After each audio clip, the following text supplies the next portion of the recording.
하나님의 말씀은 느헤미야 13장 23절에서 31절입니다. 느헤미야 13장 23절에서 31절.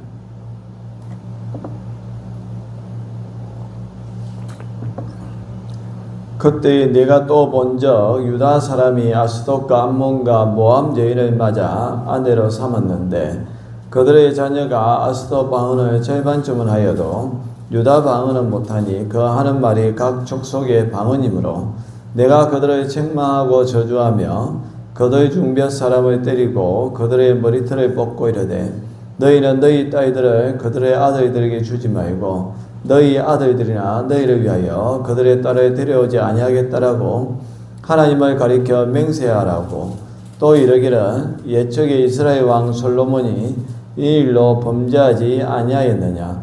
그는 많은 나라 중에 비길 왕이 없이 하나님의 사랑을 입은 자라. 하나님이 그를 왕으로 삼아 온 이스라엘을 다스리게 하셨으나 이방 여인이 그를 범죄하게 하였나니 너희가 이방 여인을 아내로 맞아 이 모든 큰 악을 행하여 우리 하나님께 범죄하는 것을 우리가 어찌 용납하겠느냐. 대제사장의 엘리야십의 손자 요야다의 아들 하나가 호론 사람 산발렛의 사위가 되었으므로 내가 쫓아내어 나를 떠나게 하였느니라. 내 하나님이여 그들이 제사장의 직분을 더럽히고 제사장의 직분과 레위 사람에 대한 언약을 어겨사오니 그들을 기억하옵소서. 내가 이와 같이 그들에게 이방 사람을 떠나게 하여 그들을 깨끗하게 하고 또 제사장과 레위 사람의 반열을 세워 각각 자기 일을 맡게 하고 또 정한 기한에 나무와 처음 익은 것을 드리게 하였사오니 내 하나님이여 나를 기억하사 복을 주옵소서. 아멘. 개혁이라는 게 구호만 외친다고 되는 것이 아니라 뼈를 깎는 그러한 노력이 있어야 됩니다. 흔히 우리 정통교회를 개혁교회라고 합니다. 리폼드 처치라고 하는데 이 말은 계속해서 개혁을 해간다라는 그런 뜻입니다.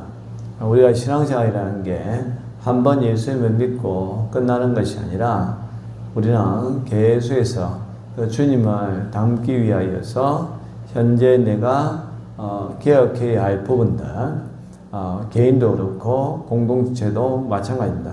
계속 우리는 영적인 것을 추구하면서 세속적인 것과 싸우며 나아가야 됩니다. 특별히 신앙생활 중에 제일 중요한 것 중에 하나가 뭐냐면 결혼입니다. 믿음의 사람과 같이 결혼을 해야 되는데 믿지 아니하는 사람과 결혼을 했다가 자기의 신앙도 잃어버리고 또한 자녀들까지 하나님을 떠나게 하는 이제 그런 모습을 많이 봅니다. 대체적으로 결혼하기 전에는 결혼을 하면 같이 신앙생활을 하겠다라고 아내나 또는 남편, 대일 사람이 그렇게 이야기하지만 그러나 안타깝게도 많은 사람이 결혼을 하고 나면 그 약속을 지키지 않고 아내나 남편뿐만 아니라 도리어 한쪽 신앙을 가지고 있었던 사람까지 그 신앙을 잃어버리는 그런 또 슬픈 이야기들을 많이 듣게 됩니다. 그래서 처음부터 우리 믿는 사람들은 그 믿지 않는 사람과 결혼을 하기보다는 믿는 사람들과 결혼을 하는 것이 좋습니다.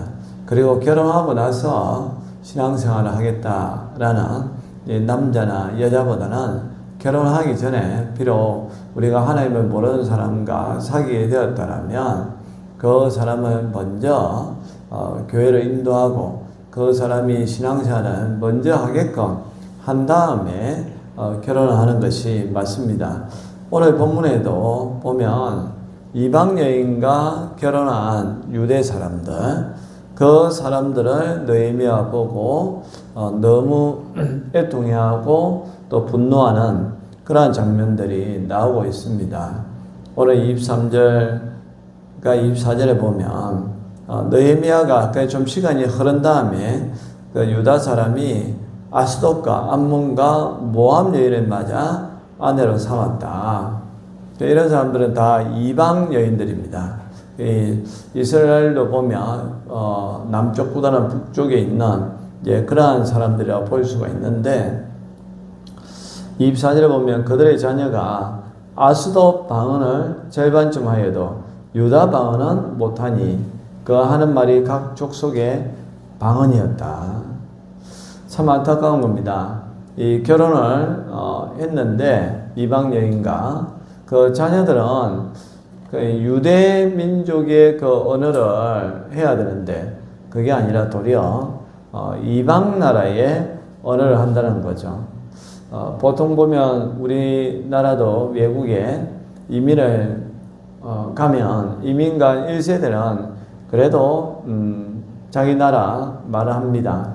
그러나 이제 2세대, 3세대에 내려갈수록 그 언어를 잘 못하는 그러한 사람들을 보게 됩니다. 왜 이 언어가 중요한가 하면 하이데거라는 철학자가 언어는 존재의 집이라는 그런 말을 했습니다. 그 사람이 어떤 언어를 하느냐에 따라서 그 사람의 그 존재가 어떤 존재인가를 알게 된다는 거죠. 당연히 그 이방 여인들은 자기 자녀들에게 이방의 문화와 풍속과 언어를 아이들에게 알려주게 될 것입니다. 그러다 보면 그 아이들은 어릴 적부터 하나님을 아는 것이 아니라 이방 풍속 또 이방신에 대해서 우상에 대해서 알게 되는 것이고 은연중에 그 우상을 섬길 수밖에 없는 것입니다. 그렇기 때문에 언어라는 것이 중요하고 그래서 부모는 자녀들에게 특별히 영적인 언어를 많이 사용을 해야 됩니다. 우리 성도들도 마찬가지입니다. 세상적인 언어가 있고 영적인 언어가 있는데 저와 여러분들은 그런 세상적인 언어를 쓰다 보면 그것이 자연스럽게 자녀들에게 물들어가게 되어 있고 또 공동체를 누룩처럼 번지게 할 수가 있습니다. 반대로 우리가 세상적인 언어가 아니라 영적인 언어를 사용하다 보면 자녀들에게도 자연스럽게 하나님을 알게 해주게 될 것이고 공동체도 그러한 영적인 공동체로 세워져 가게 될 것입니다. 가장 큰 영향을 끼치는 것이 결국은 믿음의 사람들과 함께 있는 것입니다. 결혼도 믿음의 사람들과 함께해야 그것이 본인들의 신앙뿐만 아니라 자녀들의 신앙에 큰 영향을 끼치게 되어 있는 것이고 우리 믿음의 공동체에서도 언어는 세상적인 세속적인 언어가 아니라 영적인 언어를 사용을 해야 한다는 것을 꼭 잊지 마시기를 바랍니다. 그래서 이제 느헤미야는 그들을 책망하고 저주하고 심지어 그들의 머리털을 뽑았다라고 이야기합니다.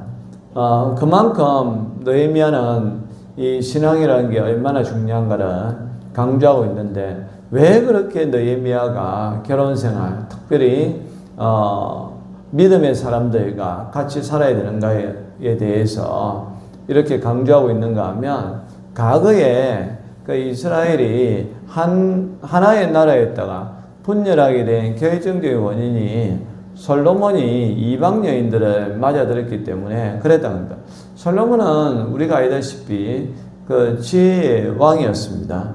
그리고 26절에 있는 것처럼 하나님의 사랑을 크게 입은 자입니다. 그럼에도 불구하고 그가 이방 여인을 아내로 맞아들이니까 그의 지혜도 사라지고 또 이스라엘에 이방의 우상들이 들어오면서 이스라엘 백성들을 타락시키는 그런 원초를 제공하게 되었다는 겁니다. 결국 그렇게 되다 보니까 나라가 분열하게 되는 것이죠. 여러분 우리가 세속적이고 세상적인 그러한 이야기와 영적인 이야기가 섞이면 당연히 공동체는 분열될 수밖에 없고 가정도 분열될 수밖에 없습니다. 부모와 자식 간도 단절될 수밖에 없습니다. 그래서 가정도 교회도 신앙으로 하나가 되어야 한다는 것. 특별히 또한 우리의 언어는 세상적 언어가 아니라 영적인 언어를 사용해야 된다는 것을 다시 한 번 더 강조하고 여러분들 꼭 기억할 수 있기를 바랍니다. 그 가운데 보면 28절에 보면 대제사장 엘리야십의 손자 요야다의 아들 하나 중에서 호론 사람 산발렛의 사위가 되었다. 대제사장이라는 사람들조차 보면 이 자기 딸의 딸이 아니죠. 아들이 그 이방 사람인 그 산발렛의 사위가 되었답니다. 이 호론이라는 것은 사마리아 그 성내에 있는 하나의 마을인데 그곳에 사는 산발렛의 사위가 되었다.